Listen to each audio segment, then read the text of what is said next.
An airline owner was flying his plane incognito, but an undercover flight revealed the truth he in no way expected. What he heard changed everything. Subscribe and tell us in the comments where you're watching us from. Merrick Winston sat in his expansive corner office, high above the bustling city below. The glass walls reflected the midday sun, casting long shadows over the minimalist decor. For years, this room had been his sanctuary, a place where ideas turned into actions and actions into empires. As the CEO and founder of Skyline Air, one of the largest and most profitable airlines in the world, Merrick was no stranger to responsibility. Yet, on this particular day, he felt a growing unease gnawing at the edges of his confidence. The issue wasn't profitability. Skyline Air was soaring with record revenues and high customer retention. The problem lay elsewhere, buried deep beneath the polished reports and the glowing quarterly earnings calls. Over the past few months, whispers of discrimination had begun to surface. Social media posts, customer complaints, and even an expose in a mid-tier publication painted a troubling picture of racism and bias within his company. These weren't isolated incidents, they were patterns.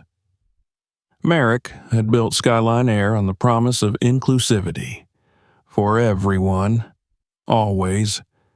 That was the slogan he'd crafted personally, ensuring it adorned every aircraft, every advertisement, and every employee handbook.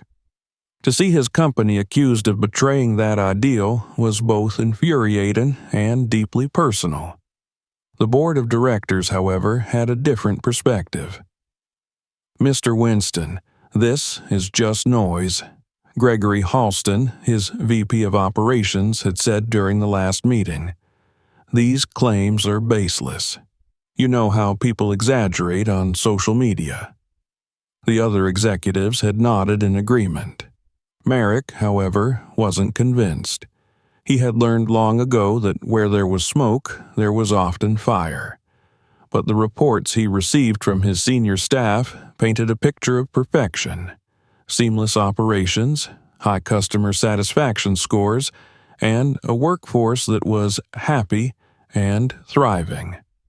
It all seemed too polished, too curated. Merrick's instincts told him that something was being hidden from him. He leaned back in his chair, tapping a pen against the sleek surface of his desk. A thick folder sat in front of him, filled with printouts of complaints he had requested personally. Some were anonymous, but others came with names and faces. One letter in particular stood out, a handwritten note from a former employee who described systemic racism in promotions and a culture of favoritism. It was detailed and damning. Merrick had spent decades building Skyline Air into a global powerhouse, and he wasn't about to let it rot from within. But he knew he couldn't rely on his executives to uncover the truth. They were too invested in maintaining the status quo.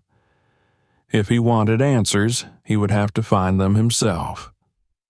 The decision came suddenly but decisively, as most of his decisions did. Merrick would conduct his own investigation, quietly and without drawing attention. He would see for himself how his airline treated its customers and employees, not as a CEO, but as an ordinary passenger. The idea was as simple as it was risky. He buzzed his assistant, Linda, who appeared moments later, clutching her tablet. She was efficient and discreet, traits Merrick valued above all else. "Book me a ticket," he said without preamble. "Economy class, no upgrades, no perks." Linda raised an eyebrow but didn't question him. "Under your name?" "No. Make it a random name, and choose a busy route, something domestic with high traffic." Linda nodded and made a quick note. "Anything else, sir?" "Keep this between us," Merrick added. "I don't want anyone else to know." As Linda left the room, Merrick turned back to the folder. He flipped through the pages, pausing on a particularly gut-wrenching account from a passenger who described being ignored and belittled by staff during an emergency. The passenger, a black woman traveling with her elderly mother, wrote about how they were left to fend for themselves, while white passengers received prompt assistance. The thought of such behavior occurring under his watch made his stomach turn. That evening, as he prepared to leave the office, Merrick found himself staring at the skyline. The city's lights twinkled like stars, a reminder of how high he had climbed. But with that height came responsibility, and right now, he felt like he was failing. His company's reputation wasn't just a reflection of its operations, it was a reflection of him, and he would not allow it to be tarnished any further. The next morning, Linda handed him a plain envelope with the details of his flight. The ticket was booked under the name Michael Harding, and the flight was scheduled for the following day. The route was a popular one, New York to Atlanta, a 2-hour journey often packed with business travelers and vacationers. Merrick took the envelope and nodded. "Good work, Linda. You've earned the rest of the day off."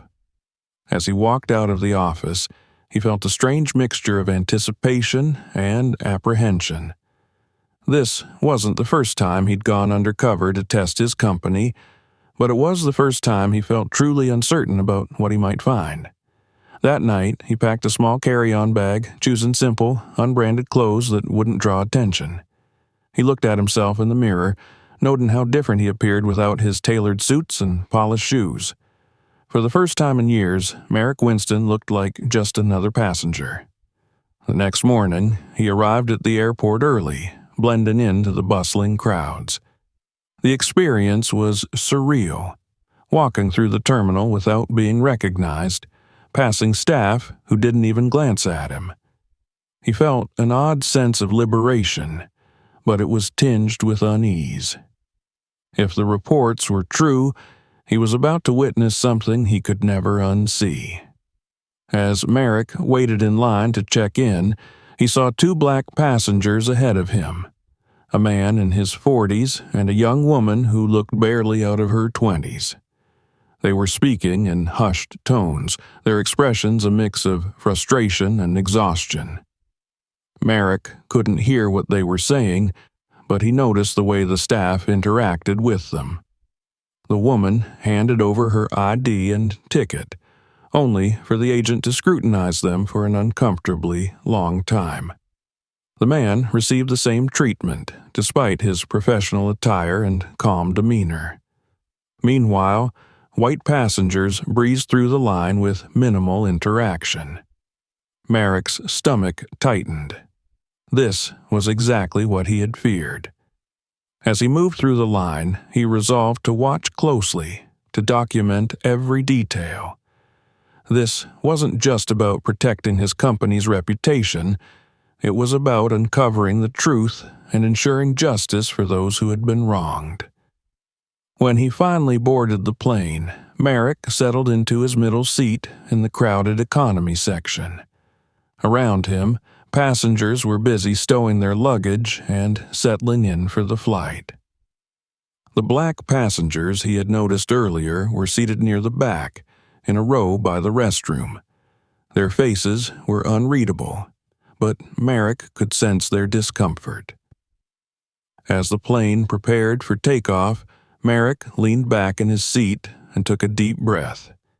He was about to embark on more than just a flight. He was about to confront the reality of his airline, and, perhaps, of himself. Merrick Winston adjusted his seat belt, the faint hum of the engines filling the cabin as passengers continued to file into the plane. The air inside was thick with the familiar chaos of boarding, overhead bins clattering, muffled conversations, and the occasional cry of an impatient child. As an experienced traveler, Merrick could usually tune out the noise, but today he remained hyper-focused, his eyes tracking every detail. Near the back of the cabin, the two black passengers he had noticed earlier were settling into their seats. The man, dressed in a crisp navy blazer, looked composed but weary, his movements methodical as he stowed his carry-on. The young woman beside him appeared more visibly upset. She clutched her phone tightly, glancing at it every few seconds, her face pale and strained. They didn't exchange many words, but their shared silence spoke volumes about their state of mind. The flight attendants were scattered across the aisles, guiding passengers and occasionally directing traffic around congested rows. Merrick noticed a pattern almost immediately, a distinct difference in how passengers were being treated. White travelers received warm smiles, friendly assistance, and even light banter. When one elderly man struggled to lift his bag, a blonde flight attendant promptly stepped in, reassuring him with a cheerful, "Don't worry, I've got it." By contrast, the two black passengers were met with curt, perfunctory responses. When the young woman asked a passing flight attendant for help with her bag, she was told, "You'll need to sort it out yourself. We're on a tight schedule." The attendant didn't stop walking, her tone clipped and dismissive. Merrick's jaw tightened. The woman struggled to lift her bag into the overhead compartment, her hands trembling slightly as she maneuvered the heavy luggage into place. Across the aisle, a middle-aged white passenger rolled his eyes, muttering something under his breath. Merrick caught the word incompetent and felt a flare of anger. The young woman visibly flinched but said nothing, lowering herself into her seat and staring out the window as though willing herself to disappear. The man beside her leaned over and whispered something, his tone low and measured. Merrick couldn't hear the words, but the gentle nod from the woman suggested he was offering reassurance. They seemed to know each other, or perhaps their shared experience had already created an unspoken bond. As Merrick observed the scene, he felt a deep sense of discomfort. He had expected to find problems within his company, but seeing the disparities play out in real time was another matter entirely. The treatment of the black passengers wasn't just indifferent. It bordered on hostile. It was as though their presence was an inconvenience, a disruption to the smooth flow of operations. Merrick turned his attention to the flight crew. Most of the attendants were white, their movements efficient but lacking warmth. They worked quickly, engaging with passengers in a way that felt practiced, almost robotic. The only exception was a tall, dark-haired woman who stood at the front of the cabin, her posture rigid and commanding. Merrick would later learn that she was the senior flight attendant in charge of the crew, a detail that would take on greater significance as events unfolded.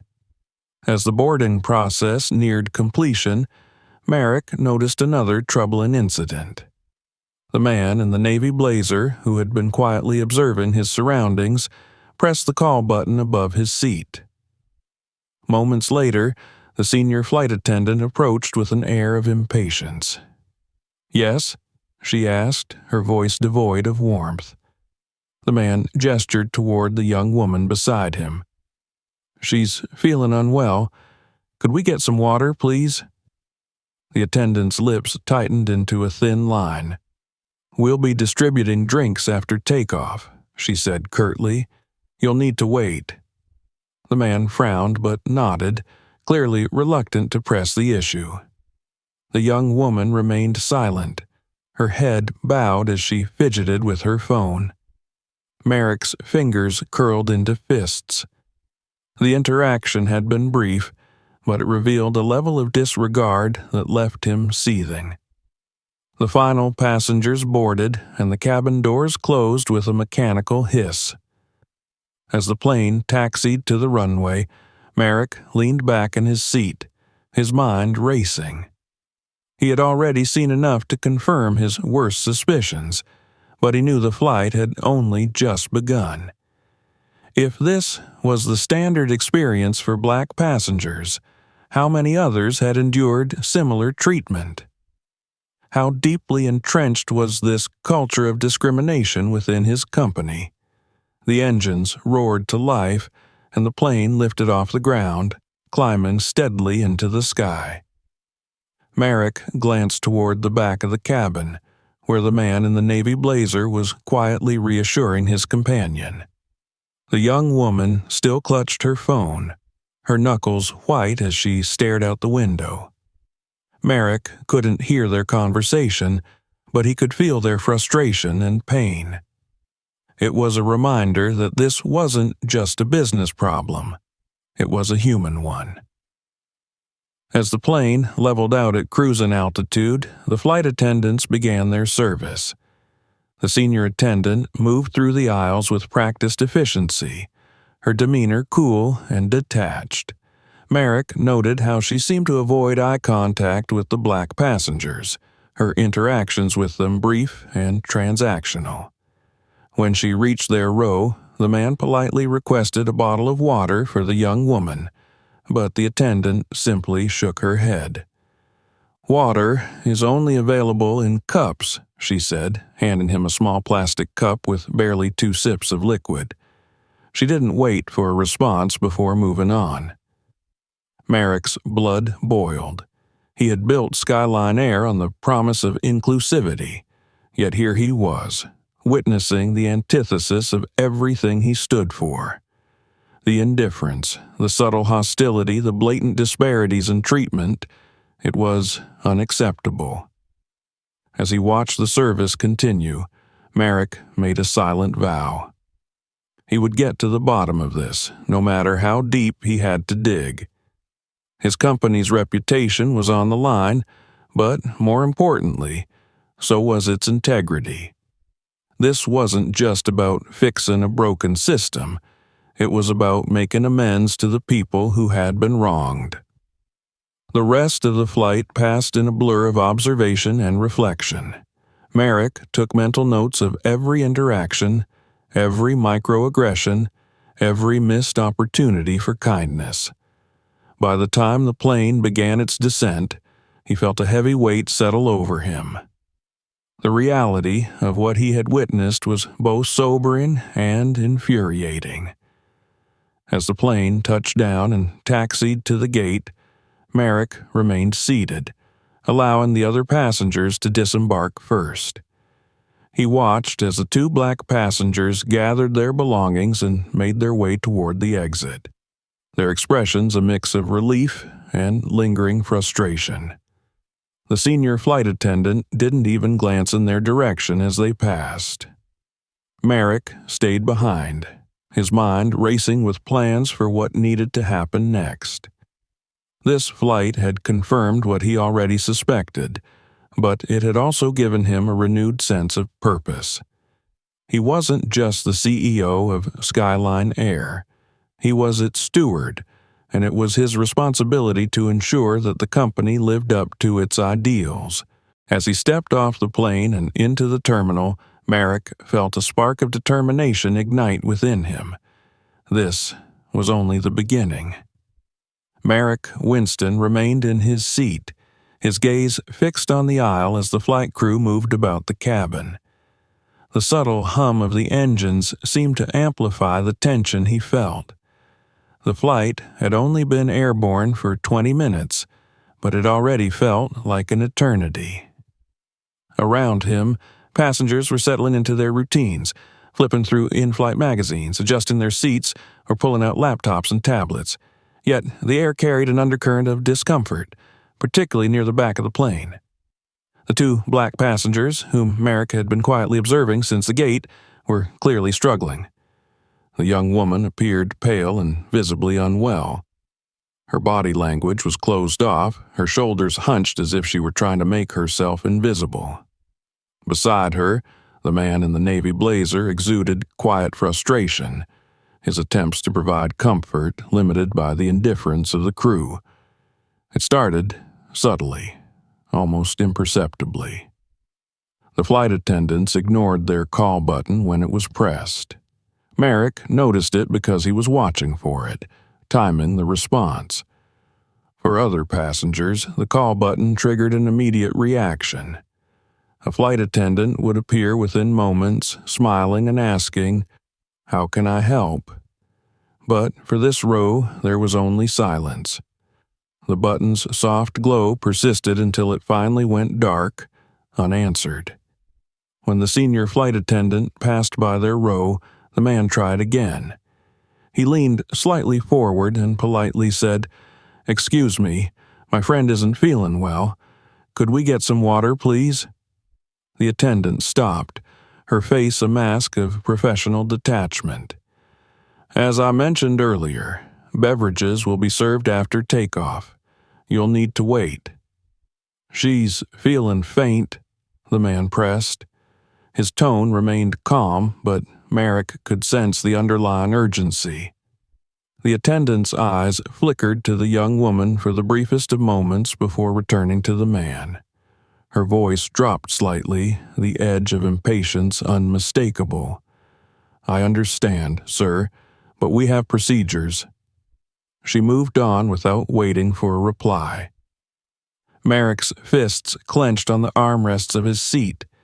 The dismissiveness wasn't just unprofessional, it was cruel. It was a stark reminder of the gap between the airline's advertised values and its reality. The slogan, "For everyone, always," felt like a mockery in that moment. The beverage service finally began. Carts rattled down the aisles, manned by attendants who handed out drinks and snacks with varying degrees of enthusiasm. Merrick observed closely, noting how different passengers were treated.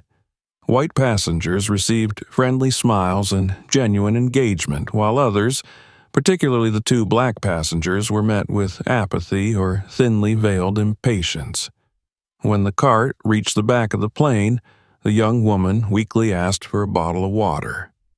The attendant, a younger man with a nervous demeanor, glanced at the senior flight attendant, who was hovering nearby. "Cups only," she said sharply before he could respond. Her gaze was cold, daring him to contradict her. The man hesitated, then handed over a plastic cup with a few ounces of water. The woman took it with trembling hands, her whispered, "Thank you," almost inaudible. Merrick noted the humiliation on her face, the forced gratitude for something so basic, something that should have been offered without question. The man beside her muttered under his breath, his frustration finally breaking through his composed exterior. He leaned closer to her, speaking in hushed tones that Merrick could barely make out over the hum of the cabin. "This is always how it is," the man said bitterly. "They don't care about us. We're an afterthought." The woman shook her head, her voice quivering. "I didn't have a choice. My mom's in the hospital. I had to take this flight." Merrick's chest tightened. Their words were a window into a world he had failed to see until now, a world where being black meant being treated as lesser, even in moments of vulnerability. It was a harsh contrast to the carefully crafted image of inclusivity that Skyline Air projected. The rest of the flight played out in similar fashion. The crew's indifference to the black passengers became more apparent with each passing interaction. When a white passenger across the aisle spilled his drink, an attendant quickly appeared with napkins and reassurances. Yet, when the young woman dropped her cup while trying to adjust her seatbelt, the response was a curt, "You'll need to pick that up yourself." Merrick couldn't sit idly by any longer. He pressed his own call button, his heart pounding as he prepared to intervene. But just as he was about to speak, another flight attendant approached the row where the two passengers sat. This one was different. She was black, with a calm and composed demeanor that set her apart from her colleagues. Her name tag read A. Brown. Merrick watched as she knelt slightly to make eye contact with the young woman. "Are you feeling okay?" she asked gently, her voice warm and genuine. The young woman hesitated, clearly unaccustomed to such kindness on this flight. I feel a little dizzy." Without missing a beat, the attendant nodded. "Let me get you some water and see if we can make you more comfortable." She glanced at the man. "Is there anything you need?" He looked momentarily stunned, but managed a small shake of his head. "No, thank you. Just thank you for helping her." Merrick observed the interaction with a mix of relief and admiration. This was what customer service was supposed to look like: attentive, compassionate, and human. But it also highlighted the stark disparity in how different members of the crew approach their jobs. Brown's actions stood in direct contrast to those of her senior colleagues, who continued to move about the cabin as though the two passengers didn't exist. As the flight neared its end, Merrick's mind raced with plans. He had seen enough to confirm that his company had a problem, a deep, systemic issue that extended far beyond this single flight. The treatment of these passengers was a symptom of a larger disease, one that had been allowed to fester under the surface for far too long. When the plane finally touched down, Merrick stayed in his seat, watching as the black passengers quietly gathered their belongings and disembarked. Their faces bore a mix of relief and resignation, a silent acknowledgement that this experience was just another chapter in a long history of indignities. Merrick waited until the cabin was nearly empty before standing.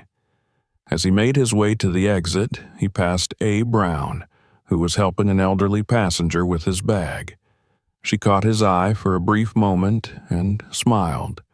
A small, tired smile that spoke volumes about her dedication despite the challenges she faced. He returned the smile and stepped off the plane, his resolve solidified. This flight had revealed a side of his company that he could no longer ignore.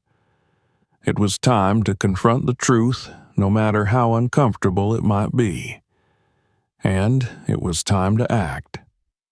Merrick Winston stood just inside the terminal, watching passengers from his flight disperse into the bustling crowd. Despite the hum of announcements, rolling suitcases, and hurried footsteps, his mind was quiet, fixed on the scenes he had just witnessed. He replayed every moment in his head, the subtle dismissals, the blatant indifference, and finally, the lone act of genuine compassion that stood out like a beacon in the haze of prejudice. A. Brown. That was the name on the badge of the black flight attendant who had stepped in to help when no one else did. She had moved through the cabin with the grace of someone who truly cared, not just about completing tasks, but about the people she served. Her demeanor had been warm, her actions thoughtful, and her professionalism undeniable. Merrick had seen many employees in his company over the years, but something about her stood out. Returning to his hotel room that evening, Merrick pulled out his notebook. He always carried it during these undercover experiences, using it to jot down observations and insights. Flipping through the pages, he began to compile a timeline of events from the flight, organizing his notes into patterns. A. Brown's actions filled an entire section, highlighted by the stark contrast between her behavior and that of the rest of the crew. The following morning, Merrick arrived at Skyline Air's headquarters with a renewed sense of purpose. The sleek glass facade of the building reflected the morning sun, a reminder of the empire he had built. Yet, beneath the polished exterior, something was rotten. Merrick knew that the culture within his company had to change, and it had to start now. His first step was to initiate a full investigation into the flight he had just taken. He called an emergency meeting with the HR department and the heads of customer service. The group, dressed in sharp suits and armed with laptops, filed into the conference room with an air of professionalism that Merrick found increasingly hollow. "This isn't a routine meeting," he began, his tone sharp and unwavering. "I've just returned from an undercover flight. What I witnessed was unacceptable. We have a serious problem within our ranks."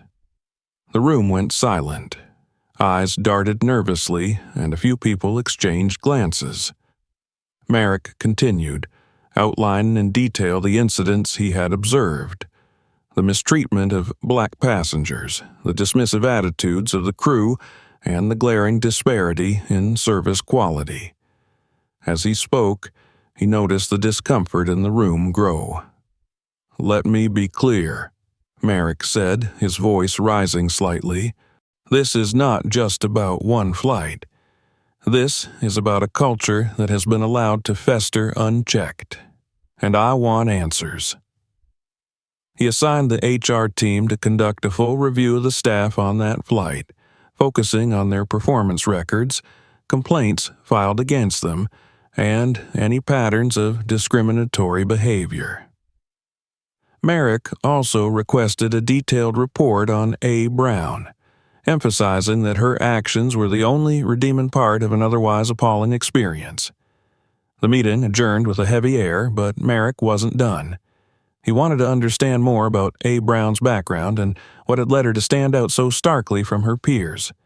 He called Linda, his trusted assistant, and asked her to pull the flight attendant's file.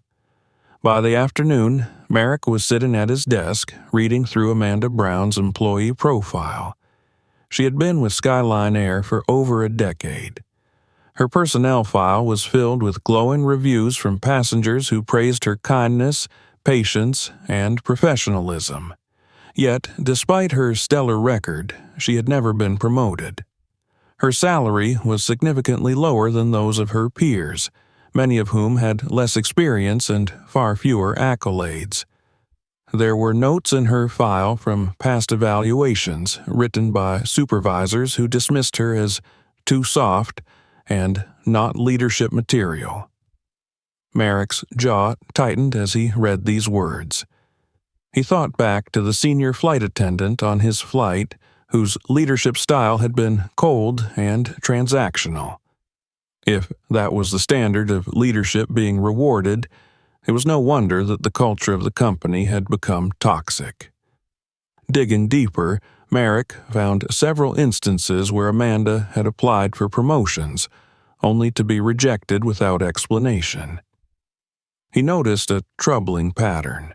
The same names appeared repeatedly on the rejection forms, senior staff members who had clearly prioritized their own circle over merit. Determined to get a fuller picture, Merrick reached out to Miles Grant, a retired flight supervisor who had worked at Skyline Air for over 20 years. Miles had always been candid, even when it wasn't convenient, and Merrick trusted his insights. "Miles," Merrick said when the call connected, "I need to ask you about someone, Amanda Brown." There was a pause on the other end. "Amanda? She's one of the best we've ever had. Passengers love her. Crew members love her. Why are you asking?" Merrick explained what he had observed on the flight, along with the troubling details he had uncovered in her file. Miles sighed heavily. "That sounds about right," he said. "Amanda's one of the most dedicated people I've ever worked with. But she doesn't play the game. You know how it works, Merrick. Promotions aren't about who's best for the job. They're about who fits into the right circles." Merrick felt a surge of anger. He had always prided himself on creating a company that rewarded talent and hard work. To hear that this game had taken root in his own organization was a bitter pill to swallow. "Thank you, Miles," Merrick said. "I have a lot of work to do." That evening, Merrick sat alone in his office staring out at the city lights. The weight of what he had uncovered pressed heavily on his shoulders. Amanda Brown wasn't just a victim of systemic discrimination. She was a symbol of everything that had gone wrong within Skyline Air. But she was also a beacon of hope, proof that true professionalism and compassion could still exist in the face of adversity. Merrick made a decision. Amanda's actions wouldn't go unnoticed. She wouldn't just be acknowledged. She would be elevated, celebrated, and given the platform she deserved. But first, Merrick needed to root out the rot within his company, starting with the people who had allowed this toxic culture to thrive. Tomorrow would mark the beginning of a new era for Skyline Air, one where integrity would no longer be a marketing slogan but a lived reality. And Amanda Brown would be at the forefront of that transformation. The next morning, Merrick Winston arrived at Skyline Air's headquarters with a singular focus. The weight of the previous day's discoveries had shifted into determination. He had built this company to be a beacon of inclusivity, a business that prided itself on valuing its employees and passengers equally. What he now faced was a betrayal of those principles, and he would not let it continue. The first item on his agenda was to oversee the investigation he had launched the day before. In the conference room, a team of HR personnel, data analysts, and customer service supervisors sat waiting. They looked tense. The room buzzed with subdued energy. Merrick wasted no time. "You all know why we're here," he began, pacing at the head of the table. "This is about more than just one flight. This is about identifying the systemic failures that allowed a toxic culture to take root. I expect full transparency, and I expect results, quickly." He turned to the head of HR, Denise Harding, a long-serving executive who had been with the company almost as long as Merrick himself. "Denise, where are we with the initial findings?" Denise cleared her throat, glancing nervously at her tablet. "We've begun reviewing employee records and customer complaints related to the crew from your flight. Preliminary results show some troubling patterns." "Define troubling," Merrick pressed, his voice sharp.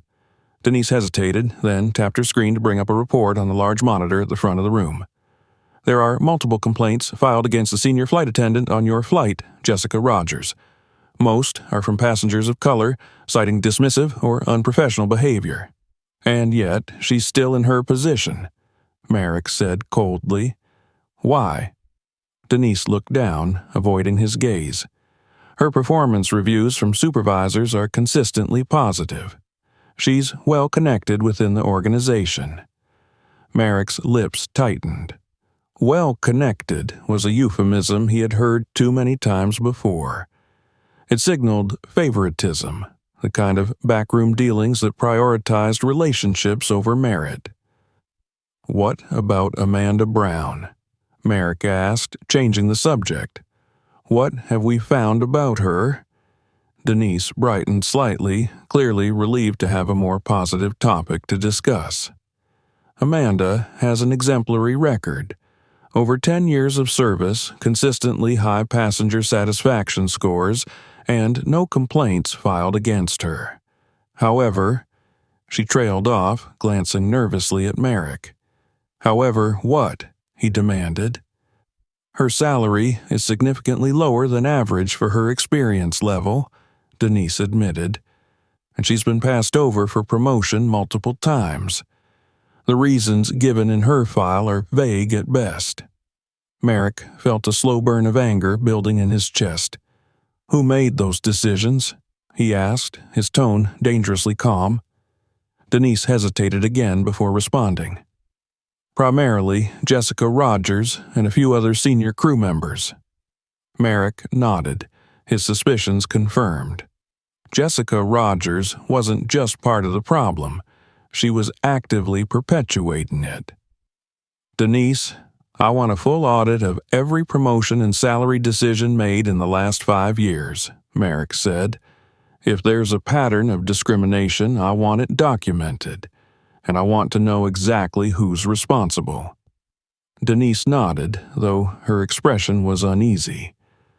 Merrick suspected she might have played a role in enabling the very culture he was now trying to dismantle. He made a mental note to keep a closer eye on her. After the meeting, Merrick retreated to his office to review the reports in greater detail. The deeper he dug, the more evidence he found of systemic issues.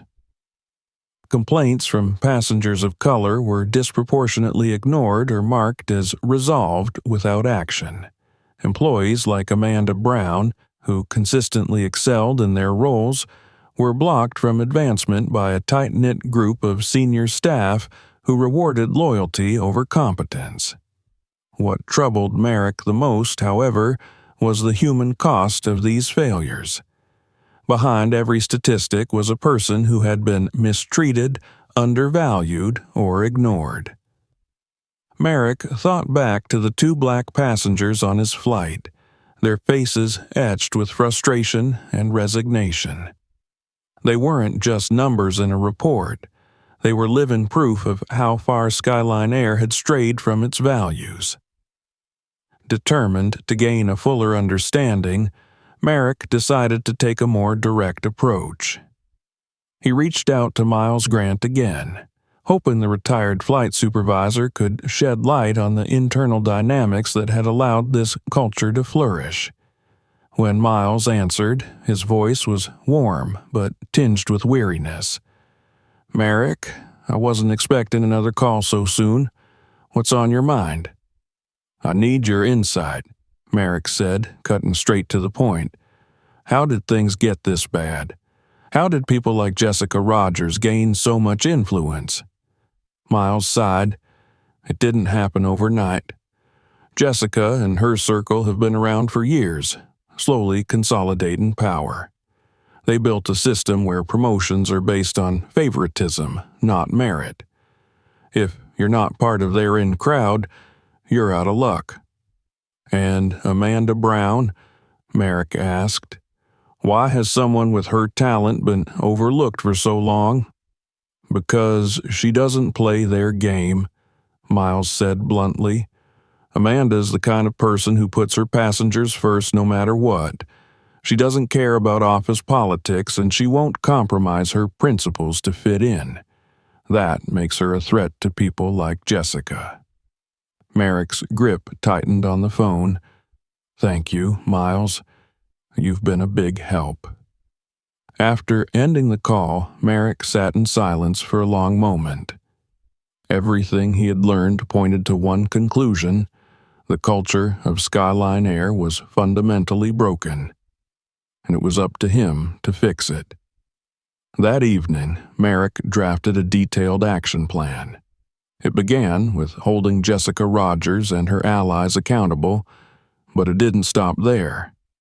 He also outlined steps to ensure that employees like Amanda Brown were recognized and rewarded for their contributions. Finally, he included measures to rebuild trust with passengers, particularly those who had been mistreated in the past. As Merrick reviewed the plan, a sense of clarity washed over him. This wasn't just about correcting past mistakes. It was about building a future where Skyline Air truly lived up to its promise of inclusivity, and tomorrow the real work would begin. The morning light filtered through the glass walls of Skyline Air's headquarters as employees began their routines. The building hummed with its usual rhythm, but inside the executive conference room on the 30th floor, the atmosphere was anything but ordinary. Merrick Winston stood at the head of a long, polished table, his expression sharp and unyielding. The room was filled with senior staff, including HR executives, department heads, and, most notably, Jessica Rogers, the senior flight attendant whose name had surfaced repeatedly during the investigation. Merrick had called this emergency meeting with a single purpose: to confront the rot within his company and lay the groundwork for its transformation. As the last of the attendees took their seats, Merrick began. "Ladies and gentlemen," he said, his voice steady but laced with authority. "I've spent the past week uncovering what can only be described as a betrayal of this company's core values. What I'm about to share will make many of you uncomfortable, but discomfort is necessary for change." The room fell silent, tension thick in the air. Merrick continued, pulling up a presentation on the large screen at the front of the room. "During a recent undercover flight, I observed behavior that was not only unprofessional, but deeply discriminatory. 2 black passengers were repeatedly ignored, dismissed, and humiliated by the crew, while white passengers received preferential treatment. This wasn't an isolated incident. It was a symptom of a systemic problem." He clicked to the next slide, which displayed a chart outlining complaints filed against the crew from that flight. Jessica Rogers' name appeared prominently, linked to multiple incidents of passenger mistreatment. "Jessica," Merrick said, turning to face her directly, "would you like to explain these complaints?" Jessica shifted uncomfortably in her seat, her composure faltering. "Mr. Winston, I believe these complaints are exaggerated. Passengers sometimes misunderstand our procedures." "Enough." Merrick cut her off, his tone icy. "This isn't about misunderstandings. This is about a pattern of behavior that you've perpetuated. I've reviewed your performance history, and while your supervisors have consistently rated you highly, the evidence tells a different story." He clicked to the next slide, which displayed a timeline of Jessica's actions over the years. Complaints ignored, promotions blocked, and preferential treatment given to her inner circle. Merrick didn't stop there. "Your influence extends beyond your behavior on flights. You and a select group of senior staff have been responsible for promoting underqualified individuals while blocking deserving employees like Amanda Brown." At the mention of Amanda's name, Jessica's face hardened. Merrick pressed on. "Amanda Brown exemplifies the values this company claims to uphold. Her record is flawless, her dedication unmatched, yet she has been consistently overlooked. Why?"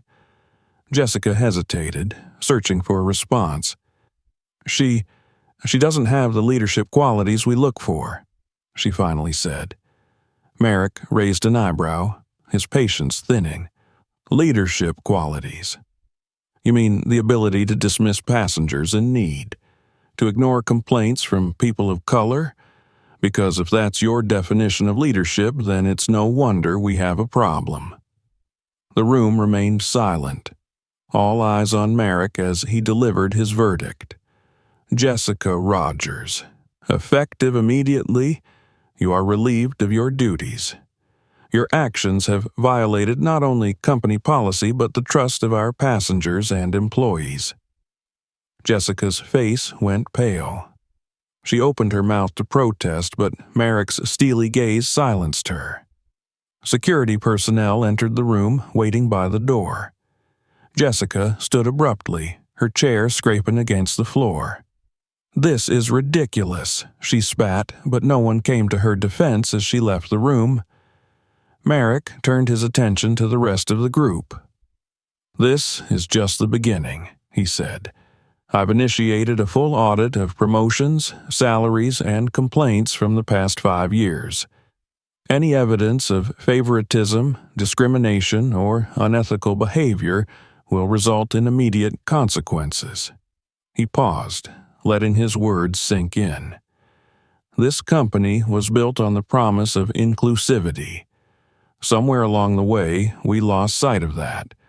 But today, we start to rebuild, and it begins with accountability.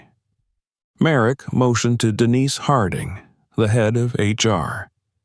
"Denise, you're responsible for overseeing this audit. I want weekly updates on its progress." Denise nodded, though her expression was uneasy. Merrick made a mental note to monitor her involvement closely. Her complicity in the current system was still under scrutiny. Finally, Merrick addressed the group as a whole. We will not tolerate discrimination in any form. From this day forward, Skyline Air will operate under a zero-tolerance policy. And to ensure that these changes are more than just words, I'm appointing Amanda Brown as the new head of passenger experience. There was a ripple of surprise through the room. Amanda, who had been quietly observing from a seat near the back, looked stunned. Merrick turned to her, his expression softening slightly. Amanda, you've demonstrated the compassion, professionalism, and leadership this company desperately needs. You'll have the resources and authority to implement the changes we need to make. Amanda stood, her voice steady but filled with emotion. Thank you, Mr. Winston.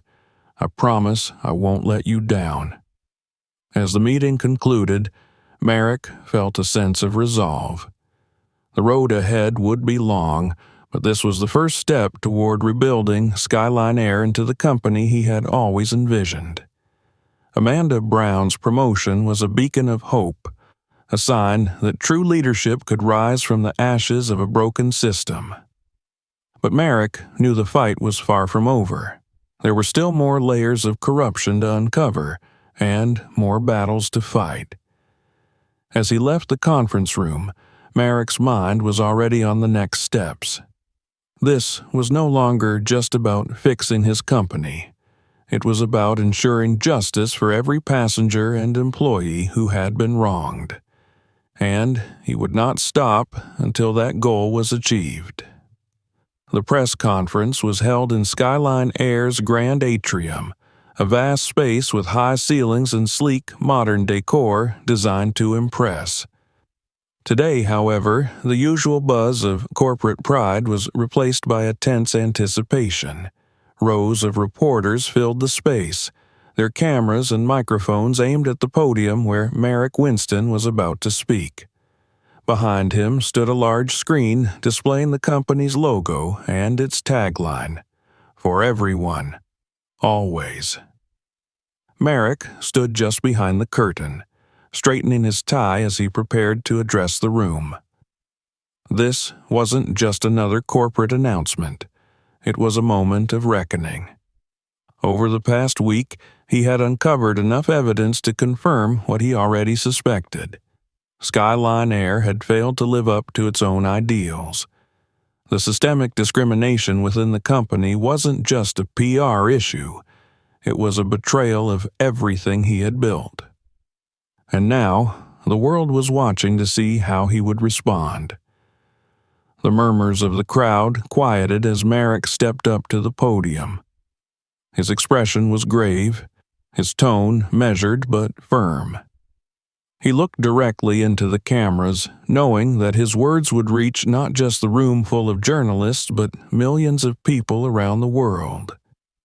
"Good morning," he began, his voice steady. "I stand before you today not as the CEO of Skyline Air, but as someone who has made mistakes. Someone who allowed a culture of discrimination to take root in a company that was supposed to stand for inclusivity and fairness." He paused, letting the weight of his words settle over the room. For years, Skyline Air has prided itself on being a company that serves everyone equally, regardless of race, background, or status. But recent events have made it painfully clear that we have not lived up to that promise. We have failed our passengers. We have failed our employees. And for that, I take full responsibility. The room remained silent, the only sound the faint clicking of camera shutters. Merrick continued, his voice tinged with emotion. During a recent Undercover flight, I witnessed firsthand the mistreatment of black passengers and the dismissive attitudes of certain crew members. These incidents were not anomalies. They were symptoms of a deeper problem within our organization. And I want to be clear, this is unacceptable. It is not who we are, and it is not who we will ever be again. Merrick gestured to the screen behind him where a slideshow of data began to play. The slides showed statistics from the internal investigation. The disproportionately high number of complaints filed by passengers of color, the lack of promotions for minority employees, and the evidence of favoritism within the company's leadership structure. These numbers tell a story of systemic inequity, Merrick said, but they also represent real people, people who were ignored, undervalued, and mistreated. To those passengers and employees, I want to say this: I am sorry. I am deeply sorry for the pain we've caused, and I promise you we are taking action. He clicked to the next slide, which displayed the first phase of Skyline Air's reform plan. Effective immediately, we are implementing the following changes, Merrick announced. First, we are establishing a zero-tolerance policy for discrimination. Any employee found engaging in or enabling discriminatory behavior will face immediate consequences, up to and including termination. He paused before continuing. Second, we are launching a comprehensive audit of our promotion and salary structures to ensure that every employee is treated fairly and equitably. Third, we are creating a new position, Head of Passenger Experience, which will be responsible for overseeing customer service policies and ensuring that every passenger is treated with dignity and respect. The screen transitioned to a photo of Amanda Brown, accompanied by her name and new title. I'm proud to announce that Amanda Brown, a flight attendant who has exemplified the values we aspire to, will be taking on this role. Amanda's dedication, professionalism, and empathy have set a standard that we must all strive to meet. A few murmurs rippled through the room, but Merrick pressed on. Finally, we are establishing the Skyline Equity Fund, a new initiative designed to support underserved communities. This fund will provide resources for Black families in need, including access to emergency travel for medical and family crises. It will also fund scholarships and training programs to help diversify the aviation industry. The announcement was met with a few gasps and a flurry of typing from reporters. Merrick could see the questions forming in their minds, but he wasn't finished. These changes are just the beginning, he said, his voice firm. Rebuilding trust takes time, and we are prepared to do the work. To our passengers, employees, and partners, hold us accountable. If you see something, say something. We are listening, and we are committed to earning back your trust.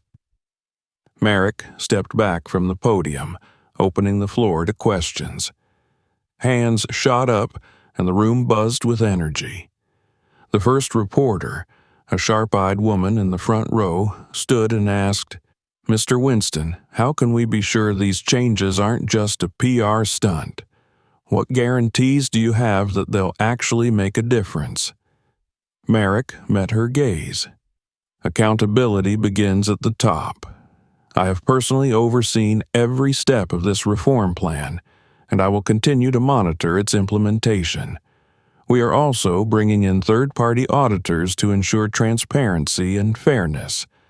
This isn't about appearances, it's about change. Another reporter stood. What consequences will there be for those responsible for the discriminatory practices you've described? Several employees, including senior staff, have already been terminated, Merrick replied. Others are under review. We are committed to holding everyone accountable, regardless of their position. As the questions continued, Merrick answered each one with the same clarity and conviction. By the time the press conference ended, he felt a glimmer of hope. The journey ahead would be long and difficult, but this was a start. Later that evening, Merrick returned to his office, exhausted but resolute. He glanced at the feedback pouring in from social media and news outlets. The responses were mixed. Some applauded his transparency. while others were skeptical of the company's ability to change. Merrick understood the doubt. After all, trust wasn't rebuilt overnight. As he leaned back in his chair, his thoughts turned to Amanda Brown. She had been hesitant when he first approached her about the new role, unsure if she was ready for such responsibility. But Merrick had no doubts. He had seen her in action, witnessed her compassion and strength under pressure. She was exactly what the company needed. The phone on his desk buzzed, and Merrick picked it up. It was Amanda. "Mr. Winston," she said, her voice steady but tinged with emotion. "I just wanted to thank you for believing in me." Merrick smiled. "You earned this, Amanda, and together we're going to make Skyline Air better than it's ever been." As he ended the call, Merrick felt a renewed sense of purpose. The road ahead would be challenging, but for the first time in a long time, he felt confident that they were moving in the right direction. Skyline Air's journey of redemption had begun, and he was determined to see it through. The months following Merrick Winston's public apology marked the beginning of a profound transformation at Skyline Air. The atmosphere within the company shifted as sweeping reforms began to take shape. Employees, passengers, and industry insiders watched closely, skeptical yet hopeful that the promises made during the press conference would translate into meaningful change. At the heart of this transformation was Amanda Brown. As the new head of passenger experience, she was tasked with reshaping the company's culture from the ground up. Merrick had given her full authority and resources to implement her vision, and Amanda wasted no time getting to work. Her first step was to conduct listening sessions with employees at every level of the organization. These meetings, held in conference rooms, break areas, and even the hangars where maintenance crews worked, provided a platform for workers to voice their concerns and share their experiences. Amanda's presence was disarming. She listened intently, took detailed notes, and made it clear that no issue was too small to address. One recurring theme emerged. Many employees had felt silenced or overlooked, particularly those from underrepresented groups. Stories of discriminatory practices, favoritism, and fear of retaliation surfaced again and again. Amanda's resolve only deepened as she realized the extent of the damage. Meanwhile, Merrick focused on ensuring transparency in the reform process. He hired third-party auditors to oversee the company's internal review, ensuring that promotions, salaries, and disciplinary actions were fair and equitable.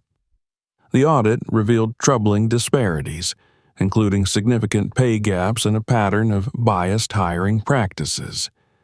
These findings were made public, a move that surprised many but earned Merrick and Skyline Air a measure of respect.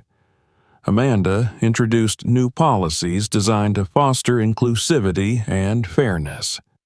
Diversity training became mandatory for all employees, from entry-level staff to senior executives. The promotion system was overhauled with clear criteria based on merit rather than connections. Salaries were adjusted to correct inequities, and a new anonymous reporting system was implemented to encourage employees to speak out without fear of retaliation. The reforms extended beyond internal operations. Amanda worked closely with Merrick to enhance the passenger experience. New training programs emphasized empathy and cultural sensitivity, ensuring that every passenger was treated with respect and dignity.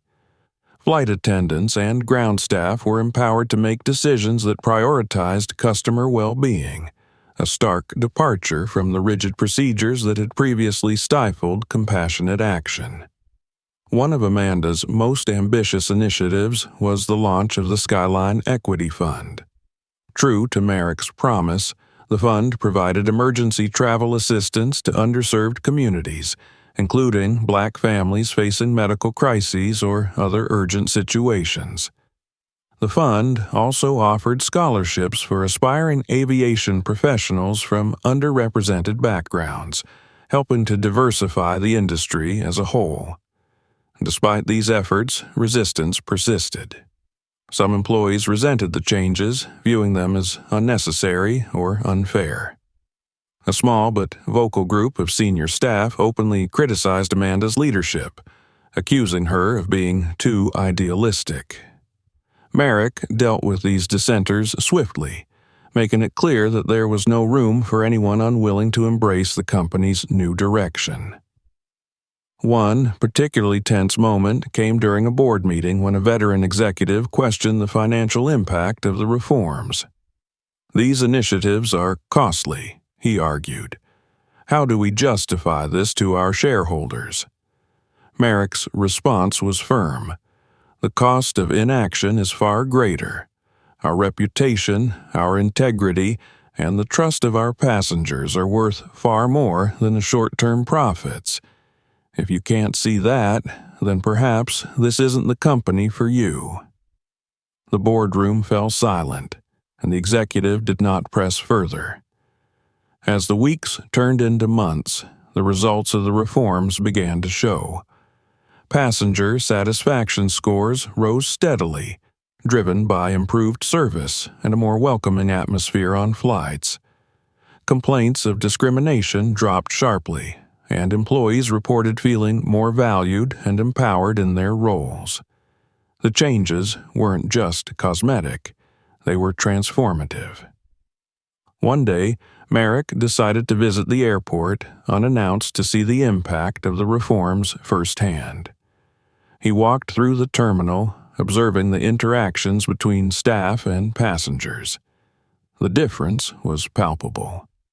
Gate agents greeted travelers with genuine smiles, flight attendants offered thoughtful assistance, and passengers of all backgrounds moved through the space with ease. As Merrick turned a corner, he spotted Amanda standing near a boarding gate, speaking with a young black man in a pilot's uniform.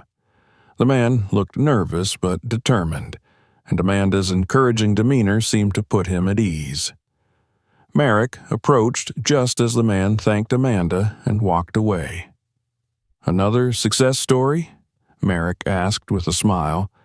Amanda nodded. "He's one of our scholarship recipients, first in his family to pursue a career in aviation." Merrick felt a swell of pride. "You're doing incredible work, Amanda. The changes you've made, it's more than I ever hoped for." Amanda met his gaze, her expression serious. "It's not just me, Mr. Winston. It's everyone who believed this company could be better, and we still have a long way to go." Merrick nodded, knowing she was right. The journey was far from over, but for the first time in years, he felt that Skyline Air was on the right path. A few days later, Merrick received a handwritten letter from a passenger, a black woman who had recently flown with Skyline Air. She described how a flight attendant had gone out of their way to help her and her elderly mother during a stressful journey. "For the first time in a long time," the letter read, "I felt seen and respected. Thank you for making us feel like we mattered." Merrick kept the letter on his desk as a reminder of why the reforms mattered. It wasn't about optics or profits, it was about people. Skyline Air had been broken, but it was healing, and as Merrick looked out at the city from his office window, he felt a renewed sense of purpose. This was what leadership was about. Not just building an empire, but ensuring it stood for something greater. The future of Skyline Air was bright, and for the first time, it truly was for everyone. Always. Don't forget to subscribe to the channel for more compelling stories and updates. If you enjoyed this video, check out some of our other content. You won't want to miss it. And don't keep it to yourself. Share this video with your friends and let them join the conversation. See you in the next one.